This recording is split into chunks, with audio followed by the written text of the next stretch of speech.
က်ဥကော်ဖီထုတ်ကြော်နီ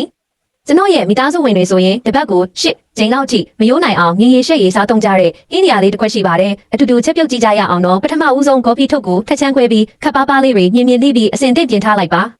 ရဲဦးတဲ့စီပူလာရင်ကြက်ဥလေးလုံးကိုဖောက်ထည့်ပြီးငွေကြောကခိတဆယ်ထုတ်ထားပေးပါပြီးရင်တော့စီချက်ထက်ကြက်တုံဖြူထောင်းနဲ့လှီးထားတဲ့ကော်ဖီထုတ်မြင်တွေကိုထည့်လိုက်ပါနီးပြင်းပြင်းနဲ့ကော်ဖီထုတ်လေးတွေနူးအေးပြီးအနှဲငယ်ကျွတ်ဆက်လာတဲ့အထိငွေကြောပေးရပါမယ်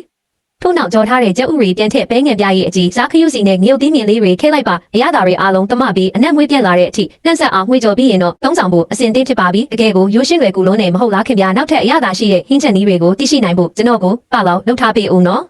ကြက်ဥကြက်တုံမင်းငွေကြောနီဒါကတော့ကြက်ဥကိုအရသာအရှိဆုံးချက်ပြုတ်နည်းလို့ကျွန်တော်ထင်ပါတယ်ကျွန်တော်ဘယ်လိုလုပ်မလဲဆိုတာကြည့်လိုက်ရအောင်ပထမဆုံးကြက်တုံမိတ်တွေကိုအပိုင်းစာလေးတွေဖြစ်အောင်နှိပ်ထည့်ထားပါ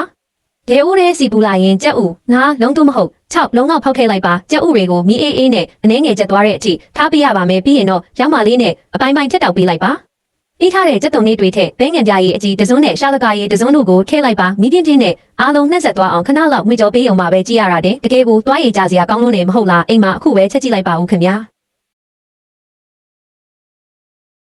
ကြက်ဥကော်ဖီထုတ်ကြော်နီ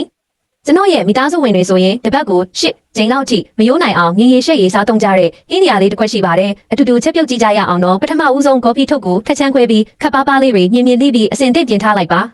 ရဲဦးတဲ့စီပူလာရင်ကြက်ဥလေးလုံးကိုဖောက်ထည့်ပြီးငွေကြောကခိတဆယ်ထုတ်ထားပေးပါပြီးရင်တော့စီထက်ထက်ကြက်တုံဖြူထောင်းနဲ့လှီးထားတဲ့ကော်ဖီထုတ်မြင်တွေကိုထည့်လိုက်ပါနီးပြင်းပြင်းနဲ့ကော်ဖီထုတ်လေးတွေနူးအေးပြီးအနှဲငယ်ကျွတ်ဆက်လာတဲ့အထိငွေကြောပေးရပါမယ်ထို့နောက်ကြော်ထားတဲ့ကြက်ဥတွေပြန်ထည့်ပဲငယ်ပြားရဲ့အကြီးစားခရုစီနဲ့ငရုတ်သီးမြင်လေးတွေထည့်လိုက်ပါအရသာတွေအားလုံးတမပြီးအနက်မွေးပြက်လာတဲ့အထိနှက်ဆက်အောင်ငွေကြော်ပြီးရင်တော့သုံးဆောင်ဖို့အစင်သင့်ဖြစ်ပါပြီတကယ်ကိုရိုးရှင်းလွယ်ကူလုံးနဲ့မဟုတ်လားခင်ဗျာနောက်ထပ်အရသာရှိတဲ့ဟင်းချက်နည်းတွေကိုသိရှိနိုင်ဖို့ကျွန်တော်ကိုပါလောက်လုပ်ထားပေးဦးနော်ကြက်ဥကြက်တုံမင်းငွေကြော်နီဒါကတော့ကြက်ဥကိုအရသာအရှိဆုံးချက်ပြုတ်နည်းလို့ကျွန်တော်ထင်ပါတယ်ကျွန်တော်ဘယ်လိုလုပ်မလဲဆိုတာကြည့်လိုက်ရအောင်ပထမဆုံးကြက်တုံမိတ်တွေကိုအပိုင်းစာလေးတွေဖြစ်အောင်နှိပ်ထည့်ထားပါဒေဦးရဲစီပူလာရင်ကြက်ဥ9လုံးသူမဟုတ်6လုံးလောက်ဖောက်ထည့်လိုက်ပါကြက်ဥတွေကိုမီးအေးအေးနဲ့အနှဲငယ်ချက်သွားတဲ့အထိထားပြရပါမယ်ပြီးရင်တော့ရောက်မလေးနဲ့အပိုင်းပိုင်းထက်တောက်ပေးလိုက်ပါအေးထားတဲ့ကြက်တုံလေးတွေထည့်ဘဲငယ်ပြားရဲ့အကြီးတစုံနဲ့ရှာလကာရဲ့တစုံတို့ကိုထည့်လိုက်ပါမီးပြင်းပြင်းနဲ့အားလုံးနှက်ဆက်သွားအောင်ခဏလောက်ငွေကြောပေးအောင်ပါပဲကြည့်ရတာတဲ့တကယ်ကိုသွားရည်ကြစရာကောင်းလို့နေမဟုတ်လားအိမ်မှာအခုပဲချက်ကြည့်လိုက်ပါဦးခင်ဗျာ